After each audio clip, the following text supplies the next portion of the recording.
Plato time! Let's finally review Plato, the Republic. Why am I doing this? How did I go from... Fucking cringe. It's cringe for me to even bring it up, but like, I used to scream at horror... horror games. Anyway, I'm new to philosophy, and I've always been told that I should always start with the Greeks. And no thank you, I always say. I would rather read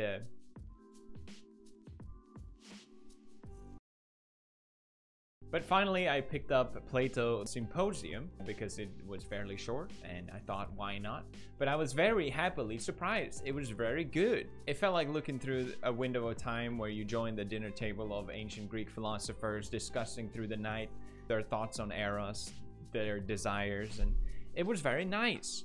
So naturally, it led me to want to read The Republic, which is arguably Plato's greatest work, if not one of the greatest political Western philosophies of all time. What a title, everyone. And again, I was very happily surprised how much I enjoyed it. For those of you who don't know, it's a dialectic. It's a dialogue between two people or a couple people with different views and somehow coming to some form of conclusion. And I find this style of writing to be so much more engaging and immersing. Same like I described with the Symposium. Plato's writing is about coming to a conclusion together, and Plato himself self-admittedly doesn't have all the answers. That's why I picked this book, because I think it could be interesting to discuss because of all of these things that I just said. How do I make videos? Sorry, this will be a very long video, but strap on, put on your vlog seat belts, and let's freaking do this. Please keep watching. I need the watch time. Just put on the video in the background. I don't care. Just keep watching. We have some couple important notes before we begin. Plato, the Republic, is a very controversial piece of literature. It challenges fundamental ideas, not just around society, but also how we view our own lives in ways that might feel a bit uncomfortable. It probably should make you feel uncomfortable, and I think that's a lot of times the point, as a way to challenge ideas. I don't know if that's true or not. I just threw that in there. But most importantly, I just want to say here early on, big disclaimer, I do not agree with every single idea that this author has. A necessary 2019 disclosure, everyone. I think most people wouldn't agree with all the ideas of Plato, and Plato himself doesn't agree with all his ideas. As we get later on, he'll criticize his own thoughts, basically. I am not an expert. I am not pretending that I know everything about this. I will just give my own summary and thoughts around the different topics discussed, and I highly encourage you to do your own study and research to fully get the proper grasp of this book. This is going great. First of all, I think it's important to understand why this book was written, to fully understand where the ideas came from. To properly critique something, you need more than just the ideas. You need to understand where the ideas come from. And a lot of the more crazy ideas of Plato the Republic will make a lot more sense with these things in mind, I think, at least. So some quick background. Basically, Plato lived in 428. Did I get that right? That's right. 428 BC in Athens, Greek. In Greece, Athens? The ancient Greek, as I'm sure a lot of you are already familiar with, defined a lot of our Western civilization. They had massive leaps in not just philosophy, but art, literature, biology, architecture, politics, and much, much more. All of this while simultaneously fighting two wars, the Persian War and the Peloponnesian War. This has relevance. We will get there, I promise. Just keep the video going in the background. So during the Persian War, where the Greeks were vastly outnumbered, I always imagine like the movie 300, even though that's clearly not what happened at all.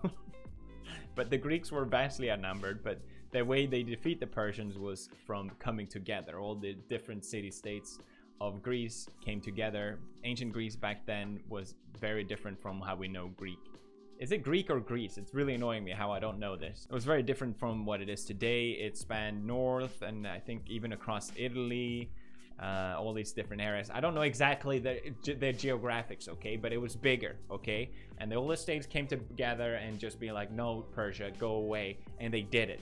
But after this war, after defeating the Persians, instead of all the states coming together, they broke apart and they fought against each other in a civil war known as the Peloponnesian War, where they fought against who should be the ruler of the city-states. It was a very brutal war, which you can tell just from how long it lasted, 27 years. And eventually Athens lost. Plato who lived during this time, he saw the effects of this war. People close to him that passed away, and I think keeping this in mind is important for some of the more crazy ideas that are proposed in the Republic, because Plato wanted to avoid civil war at all costs, and I think keeping that in mind is important to have an open mind for the discussion. The second reason, I think, is because Athens at this time was a democracy, and that was something that the Athenians were very proud of. It's something that was part of their character, that they lived in a democracy, and it was something that they greatly upheld. But in 399 BC, 399, Socrates, I'll never forget that number, Socrates, the philosopher, was executed under this democracy. And I think this is something that really affected Plato and also shaped ideas for the Republic. So the Peloponnesian War and the fact that Socrates was executed. I don't know if this is correct. I'm just saying. Okay, so then what was Plato's and Socrates' relationship? We haven't even started with the book review yet, Felix. This is just an essay at this point. I just think it's necessary to establish early on why their relationship. I didn't really know. I mean, I think most people have heard of Socrates, maybe not of Plato or vice versa. I don't know, but Socrates was a philosopher. He is a historical figure that did exist. The thing is that he never wrote down any of his work, and it was Plato who basically did this. But Plato writes his work in the Republic as a dialogue, where Socrates is the main character, and obviously we can't know for sure to what level of accuracy the dialogue actually occurred. Most likely it wasn't that accurate, but again, we don't know. But it is a little bit confusing because Plato is the author, but Socrates is the main character who presents all these ideas. Some compare Socrates and Plato's relationship as a sort of teacher-student relationship, which is inaccurate because Socrates never taught, he spoke and people listened. But it also kind of fits the picture as well. I like to see it as a senpai and kohai kind of relationship. So then, what is the Republic about, you might ask? How long have I recorded? Oh god. Well, Socrates is famously not interested in finding relative solutions. He wants to find absolute truths. If we don't know what something is, then how can we properly understand it? And Socrates is famous for trapping his opponents with his "what is it" question to give a definition of something. And the Republic begins with such a question, such a "what is it" question. In book 1, the novel begins with Socrates. He is walking home from a religious festival, and he stumbles into some acquaintances who convince him to come over to their place. He sort of half reluctantly accepts. There's a couple of people in this group, but let's focus on Cephalus first. Cephalus is an older man, and the dialogue begins with this "what is it" question coming from Socrates, who asks Cephalus, "What's it like to be so old?" This could be seen as a very rude question to ask someone, but Socrates wants to spark a conversation, not about making people feel good. Despite the very rude question, Cephalus responds in a composed manner of saying that, well, I enjoy being old. I no longer feel controlled by arrows. My desires doesn't control him anymore. He looked forward to being rewarded in his next life because he's lived an honest life and lived up to his legal dues. So he thinks, well, I may be old, I may be dying soon, but I still will be rewarded in the next life. And Socrates goes, "Got him. You just gave me a definition of justice: living an honest life and living up to your legal dues. That's a definition of justice that you just gave me, even though that's not my question. And then, to stomp over Cephalus' argument that he never even intentionally made, Socrates challenges Cephalus' view even further and says, well, if justice is living up to your legal dues, then let's say, for example, I don't know if this is not the example he brings, but let's say you borrow an axe from a friend because you need to chop some wood. And then later on, your friend demands to have the axe back, but the friend has gone completely insane. Would you still give the axe back to him? Obviously not. You wouldn't give a weapon to a crazy person. So in that regard, no, justice is not living up to your legal obligations. And you are just wrong in this argument that you never even made. Cephalus, who's old, is not interested in this conversation, and he bids his farewell and leaves the group. But there are some younger remaining people in the group who has been listening, and they give their opinion on it instead. One of them being Thrasymachus, who is a sophist. Sophists were teachers, I think, back in ancient Greek, where they would be hired by rich people to teach their sons.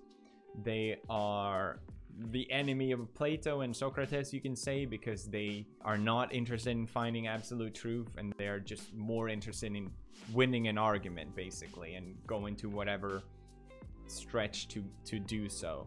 So Thrasymachus, the sophist, gives his definition of justice and says justice is the advantage of the stronger.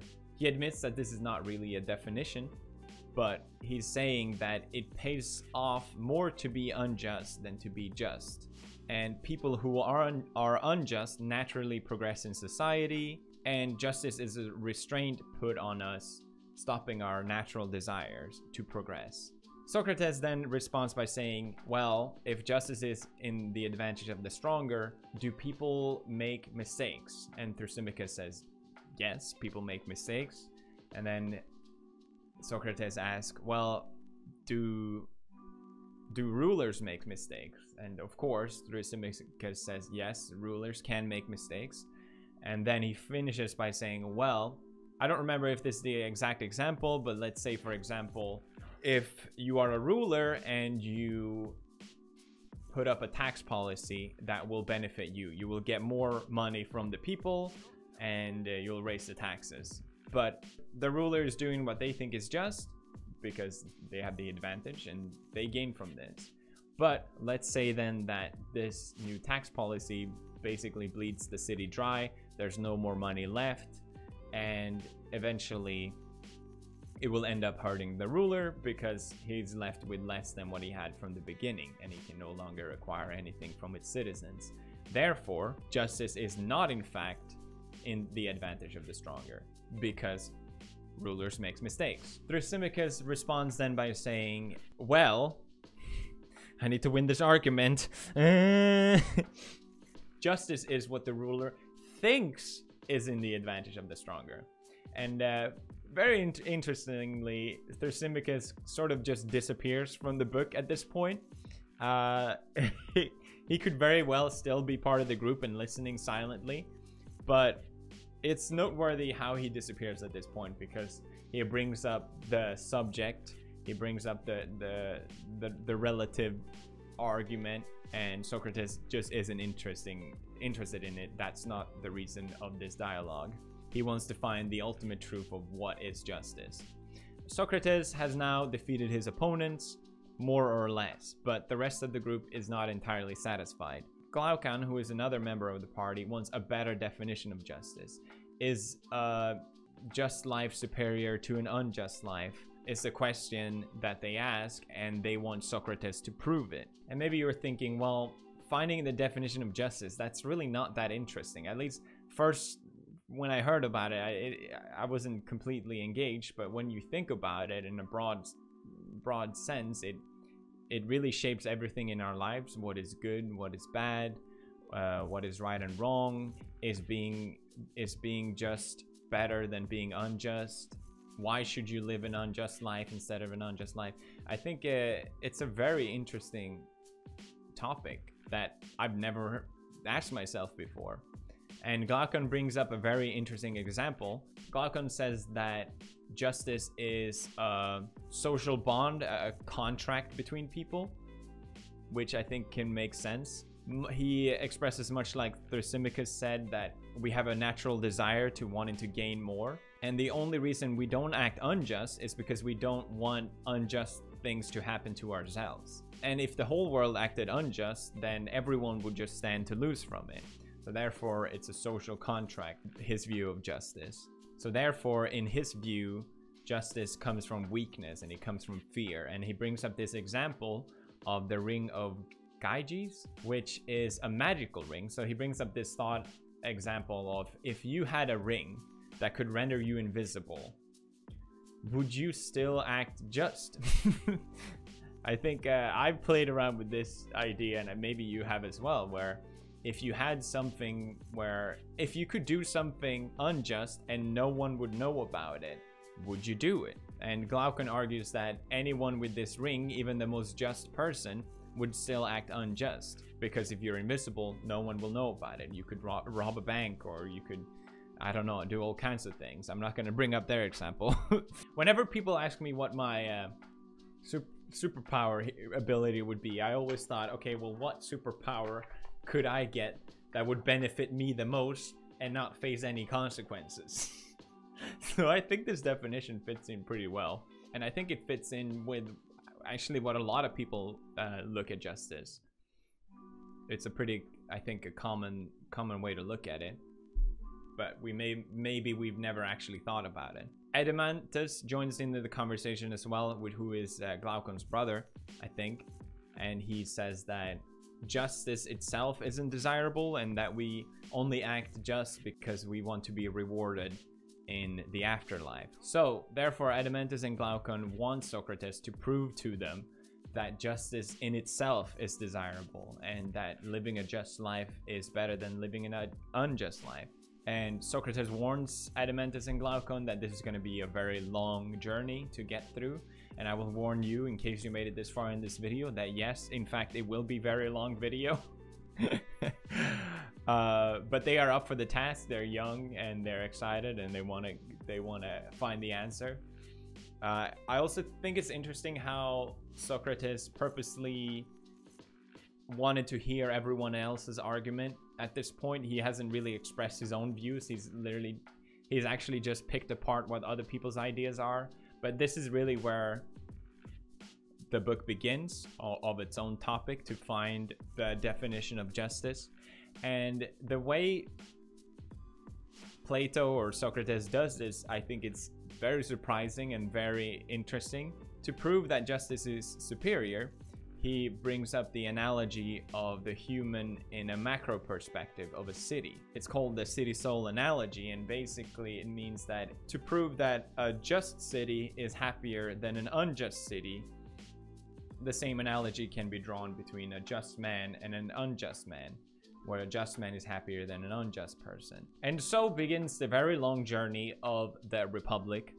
I will brush through some points just to save time, and I also still don't understand all of it, to be honest. I guess I'm just too old. So, to craft this society, Socrates says that each person in this city must specialize. To maximize the efficiency of the city, he wants a shoemaker to focus solely on making shoes, a doctor to solely focus on doing doctor things, and that a shoemaker who specializes will always be better than a shoemaker that doesn't specialize, and a shoemaker will always be better at making shoes than a doctor can make shoes, and a doctor will always be a better doctor than a shoemaker. Okay, I think you understand what I mean. So this city will initially just start off with farmers, craftsmen, doctors. The city will live with just what is necessary and won't go beyond that. And Socrates calls that this city is healthy because of this. But Glaucon, however, has a very different view on it. He says that he calls it a city of pigs, ironically. He thinks that people have a natural desire for more. People have a natural desire for luxury, better entertainment, better food. So he argues that they will want to eat meat in this city. which is a seemingly small distinction from what the city previously has been, but it makes all the difference, because to have meat in the city, you need more land, and to have more land, you need to go to war, and therefore they both agree that this is a natural progression. Glaucon and Socrates agrees that this is a natural progression, and that war is inevitable in this city, and therefore a new class of people is introduced in the Republic, which is the warriors. By Socrates' idea of specialization, warriors can only be warriors and nothing else, and he describes this highly spirited individual, and these highly spirited individuals make for great warriors, but they are hard to control. You want to be able to control them so they don't become thugs and break the laws, but you also don't want them to become too wimpy as well. So Socrates proposes that the best way to contain these warriors is through education. So it's important that these warriors are educated to act upon the will of the city. How do we do that? Well, Socrates explains what stories will be available in this city and what stories won't be available. I think more importantly, he says that the classic legends of Homer will be forbidden or censored in the city, because the stories of Homer and other works show that dying as something really bad, and that's not beneficial for the city. Warriors needs to be able to die for their state, and therefore he cannot allow that these work of fiction to be shaping the souls of the warriors. Socrates goes through in great detail what will be allowed, not just in literature but also music, what kind of instrument, and even what type of notes will be allowed. Or at least what will be the most effective. You can look at it the same way of the type of music that is played in military. It's very similar with the drums and the type of tunes. But this all falls under a very interesting topic of censorship. It's something that we've all been affected by ever since growing up. Our parents censor certain things from us when we are children, and they do this for a good cause. They do it to protect us, and I would argue that Socrates sees the city and its people in the same way, where the city would be a mother censoring certain things for their child. Censorship is a topic that is still widely discussed even today. I think there's 3 points that can be brought up against censorship. I mean, I myself has been highly affected by it, I would even say. I think the number 1 point against censorship is that there's a natural curiosity towards things that aren't allowed. I think most people can relate to wanting to do something more because they weren't allowed to do it, and the desire to wanting to do it being even stronger because of it. Another example could be if a parent, for example, lies to their child. Let's say a mother might be this is such a bad example. I mean, if a mother is a stripper and maybe they don't want their child to go through the same career path, then they might lie about what their job is before they go to work every day. They might say, I'm going to, I don't know, the bank instead, to protect their child. They do this to protect their child because they don't want them to follow the same path. But eventually, let's say a couple of years down the line, the child finds out the truth, and this sort of trust between a mother and a child has been broken because of their censorship, and maybe the damage would have been the damage of that is much more than what would have been if the parent had just said the truth. A lot of times you could argue, is the negative effect of what's being censored really more than what is positive? Does video games really cause violence? And I think by censorship, you are implying that you know better. You know for a fact that this needs to be censored because I know it has a negative effect. And I think that's a lot of times is said without much evidence. I think it's a really interesting topic. Some people are arguing that censorship is good. Some people are arguing that it's always bad. Here we are, 2,000 years later, still discussing it. There's also many examples of in history of progression of humanity being held back because of censorship. We had Galileo, a famous example, must be getting tired at this point, who's famously his ideas was censored because he challenged the Christian view. What's your opinion of censorship? Are you still with me? Hello. The next topic of the Republic is another controversial idea. In this city that Socrates describes, there will be doctors, of course, but these doctors will not treat anyone. If you get wounded in battle, of course, the doctor will treat you, but any form of self-inflicted injury will not be taken care of. Let's say if you injured yourself from eating or drinking too much, as an example. Sorry, that time and resources will not be wasted on you, which kind of makes sense a little bit. But then it gets a little darker. Socrates would probably argue for euthanasia. If you have a chronic illness, you are then just costing this city a bunch of money and resources, and therefore you will be thanked for your service in the city, but you will also be put to sleep. I think obviously now we have a very different view of life, and I'm not saying I agree with it.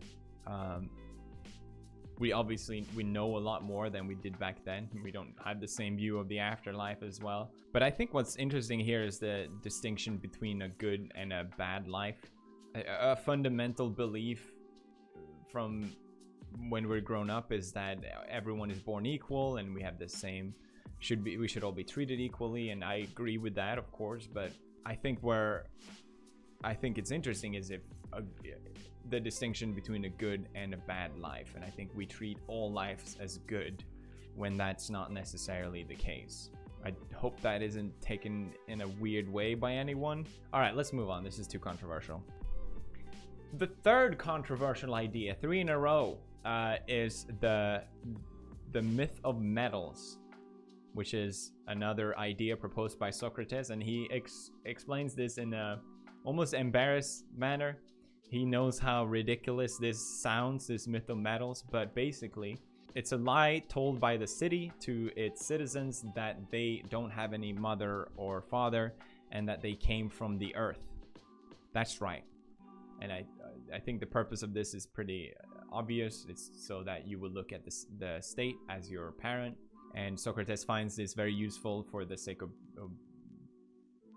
patriotic view of the state and loyalty to the state. And there's similar ideas around housing. People should live together in these common areas and private households will not be allowed by anyone, even its rulers. So there's some pretty crazy ideas being proposed here. It's like Plato created communism, not Karl Marx. But perhaps the silliest bit out of the myth of metals, which is that everyone is born not just from the earth, but into different categories. So you will be born either into bronze, silver, or gold category. And depending on that, which will determine what sort of job and what group of society you fit into. And now at this point, you might think, well, this sounds pretty awful.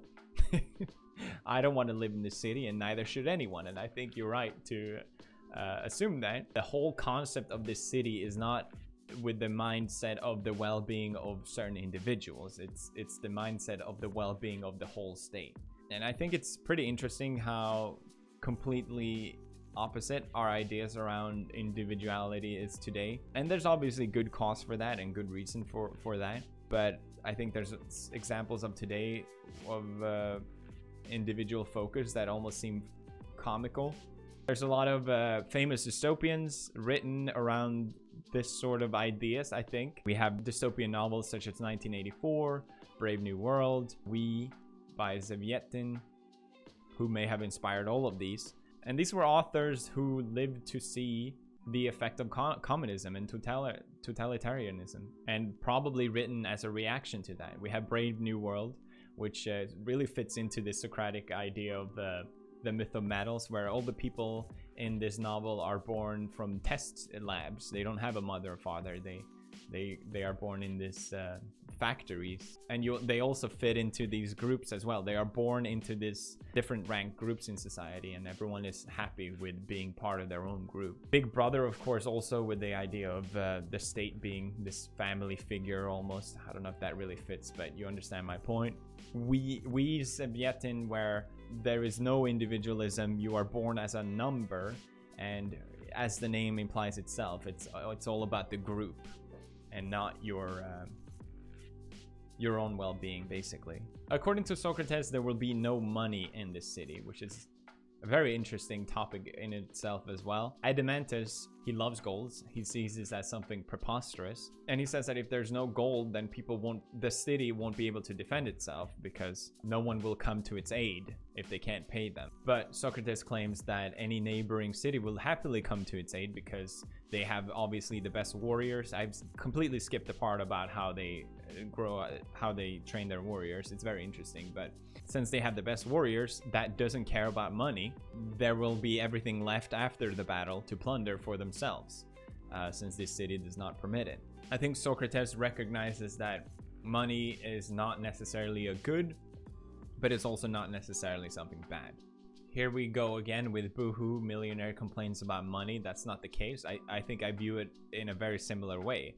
I think money is good if you spend it well, but it's not as if I have a pile of money at home that I worship and that it in itself brings me joy.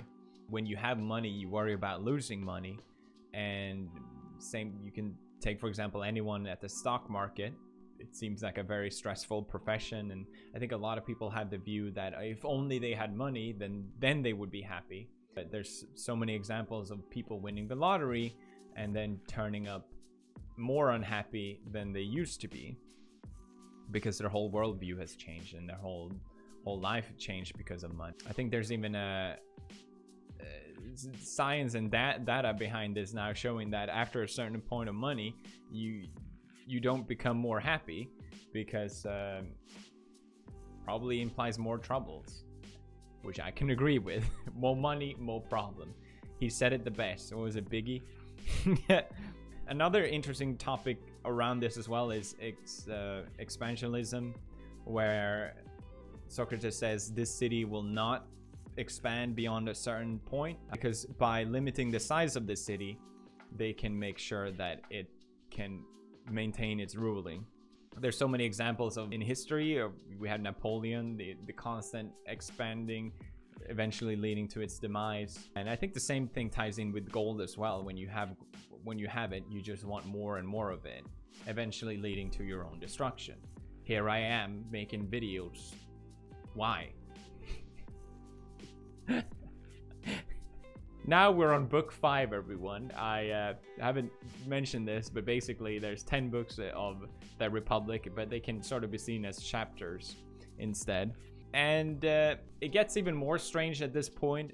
Socrates brings up the topic of selective procreation, where another great lie that will be told by the state, which is that everyone's partner will be determined through a lottery, state lottery, where basically your sexual partner is completely by chance, or so they will be told. Of course, the state will instead put together the most desirable or admirable people that they want more of in this city to breed the best kind of people in the city, and also avoid any form of incest, because obviously people don't know who their real mothers and fathers are, so it's also necessary for that sense. I think they follow the same storyline in Sovietins, where everyone has their set partner in this dystopia. I think it's interesting how they bring up this topic for literally 2,000 years ago of genetics and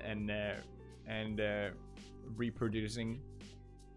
We're getting to a point where we'll in the future most likely be able to, I think I read it in another book, where people, I think it was Stephen Hawking actually, he pointed out how people will eventually manipulate the DNA so that this superior people will come into existence. We can change DNA in a way that we can craft certain individuals for certain purposes, and Socrates was playing with the idea even 2,000 years ago. I think that's interesting. In book 5 as well, we get to hear a little bit of Plato's ideas around feminism, which is not the best way to put it. I think most people don't think that Socrates or Plato had any sort of ideas we have today, but he recognizes that men and women are different by nature, but in terms of ruling, who can be a ruler, he sees no difference between a man and a woman, and that they are both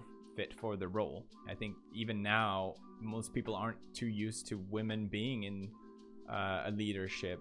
But again, 2,000 years ago, Socrates recognized that there is no difference, which can be seen as a sort of progressive thought to put forward, especially with the mind of how poorly women were treated back in ancient Greek. I think all they had to do was stay at home all day, taking care of the house, and they were generally treated poorly, as far as I know. But then again, you could also just see it as recognizing that women can get what men already have. So who then are the most fit to rule this city? I'll let you guess. That's right, philosophers. I gotta say, Socrates, they're a little bit of an elitist. It really feels like. So since philosophers, they seek truth above all else, and therefore their rational part of the soul will rule the city, and best rule the city. So Socrates has a very interesting view of leadership, which in a way I agree with, but it's also extremely pessimistic. He says that if you look at how we determine a leader in a democracy, it is a very long process to go through with. Anyone that wants to become a leader is up for a tremendous task of going through a public election. It's not something that anyone is willing to go through with. To become a leader in our democracy, you must truly want to become a leader.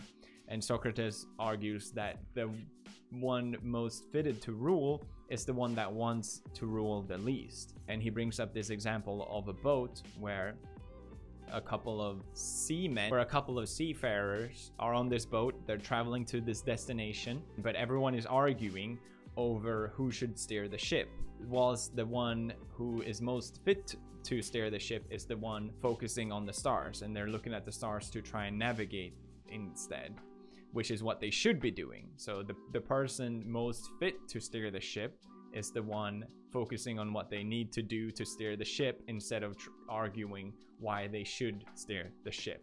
I explained this very poorly, but I think you understand the point. Therefore, according to Socrates, the one who wants to rule the least is the most appropriate to rule. But they will also never become the ruler because they don't seek it. And this is pessimistic in the sense that it implies that the ship cannot make it to the shore, even if people are arguing, which is obviously not the case. Next up, we get into metaphysics, which I find a little hard to understand still, and therefore I will try my best.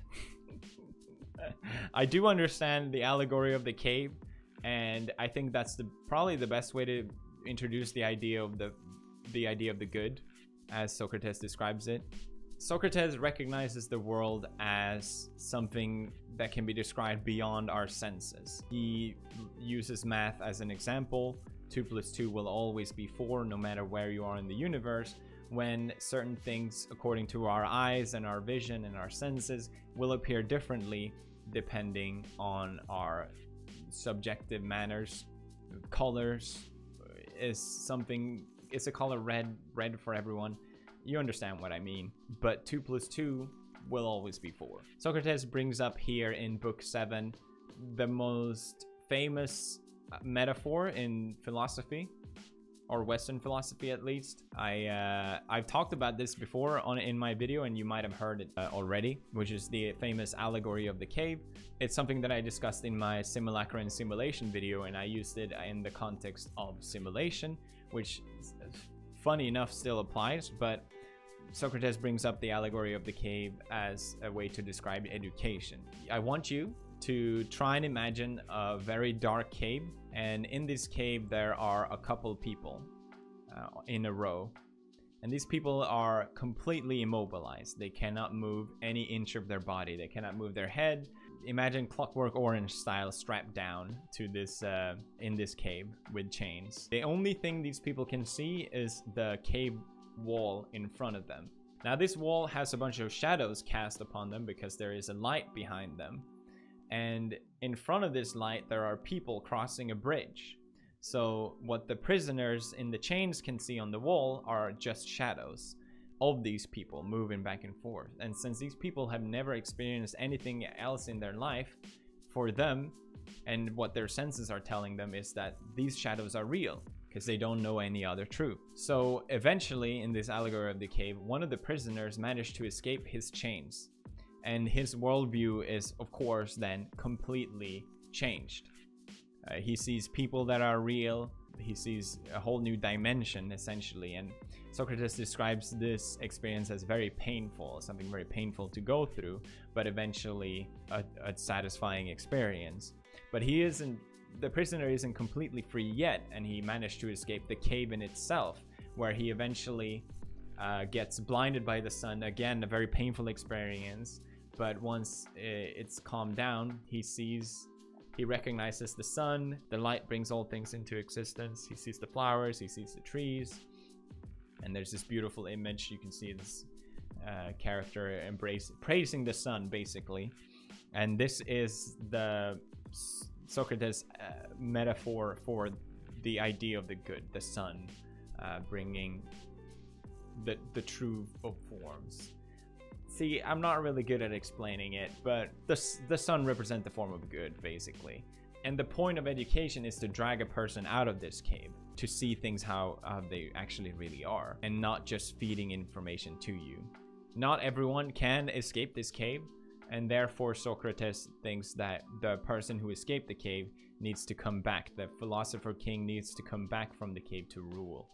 In book 8, Socrates steps back from describing the republic or the city, and he instead takes some time to describe different forms of regimes. He describes a timocracy, an oligarchy, a democracy, and finally a tyranny. And I will kind of brush over this because I don't know it that well, and I kind of want to save any form of time I have at this point.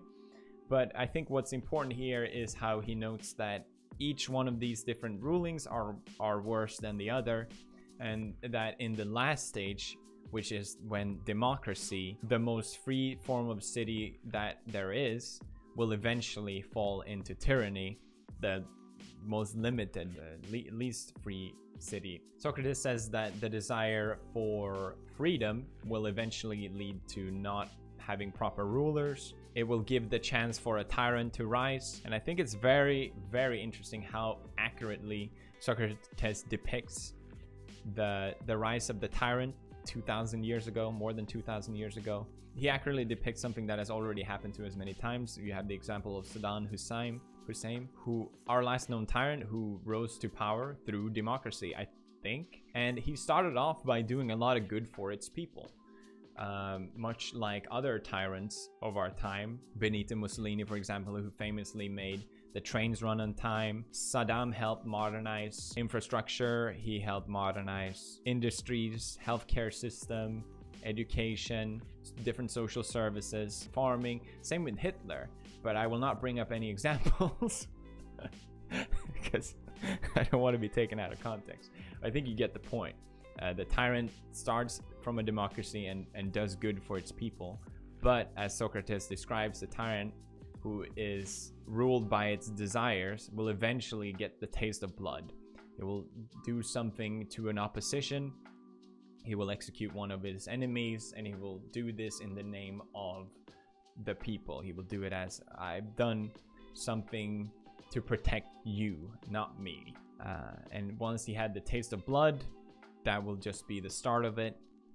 The tyrant who is ruled by his lust and desires will not just bleed the city dry, but will become paranoid and kill all their enemies. This lust of blood will continue. Only the people that flatter the tyrant will keep living, and anyone challenging his position will, of course, be executed. And this is what happened to Saddam Hussein.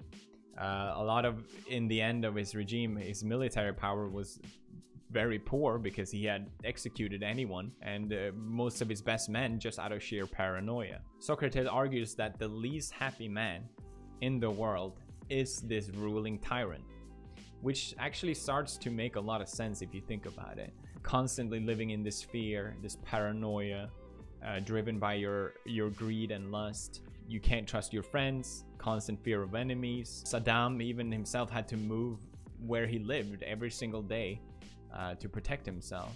So not only is the ruling tyrant the least happy, it's also the worst ruling for a city. For example, Iraq used to be so much richer before the time of Saddam Hussein. And Socrates draws the opposite line, that the just man is the happiest man and the unjust man is the least happy man. So then who is the most happy man? Well, of course, you could probably guess. That's right, the philosopher, everyone. Is anyone surprised? Again, such an elitist. According to Socrates, the one seeking truth is the greatest pleasure of them all. And only a philosopher will know this, because he's experienced all the pleasures. He even makes a really strange joke about it, saying that the philosopher king is 729 times more happier than the ruling tyrant, which obviously it's a joke. You cannot quantify such a thing. I think there's a reason behind the number. I just don't remember it. Let me know in the comments. Socrates also draws a conclusion between the three parts of the city, the three classes, and the three parts of the soul. I cannot get into it. I'm sorry. I just remember it didn't really make sense to me, the idea of the soul from Socrates. But finally, we made it to the end, book 10, where Socrates brings up the view of the afterlife. He talks about the myth of Er, which is a warrior who died in battle, and he then goes to the afterlife has a bunch of people in it, kind of like an airport. And he sees how the system works, and basically people will have to serve 1,000 years in heaven or 1,000 years in hell based on how you lived your life. This is where you go. But after serving this 1,000 years, you will then get to pick a new life again. And here again, according to Socrates, only this philosopher will know how to pick the right life. I think it's very interesting, because just like this natural progression of different type of ruling, so will the person, the individual, go through the natural progression between good and evil themselves. They will not always make the right decision of what life they want to live, and only the philosopher knows which life is the right choice. And in the story, he will have to pick last. I don't know if it was Er that had to pick, but the character of this myth has to pick last between what life they can live. And he finds the life, eventually, the life of a philosopher. And he says, this is the life I would have chosen even if I got to pick first. And he was very happy with this decision. He picks this life of a philosopher, an ordinary man who minds his own business. And that is the definition of justice, according to Socrates or Plato. Minding your own business and not meddling with other men's concerns. I think I kind of brushed over the end of how it all ties in together with the individual and the city, but I think this has gone on well enough. I think Plato's Republic is such a phenomenal piece of literature. It makes me happy that I'm alive to even experience it, just from the sake of taking part of these ideas that were written so long ago. I don't know what else there exists anything like this. The life of Socrates is so interesting as well, and it continues in his other books as well. Again, this is why I'm so happy I picked up literature, because I think it's so interesting to take part of these discussion and ideas and stories, whether, you know, it's real or not. I find it very, very fascinating to escape into. I don't know what other medium could possibly accomplish something like this, and I think Republic is such a great example of that. It discusses ideas that are still very much relevant today in a way that is still very engaging and exciting, and I love reading this book. I don't think I would have taken so much time with it otherwise, and if you made it this far, thank you for watching it. It wasn't really much of a review, but I got to bring up some of my thoughts around it. I would obviously give it 10 out of 10. I'll announce the next book review as always, on Twitter or the Reddit, and keep an eye for that. I would love to hear your thoughts in the discussion of the comment section or on the Reddit. I'll see you guys there. Goodbye.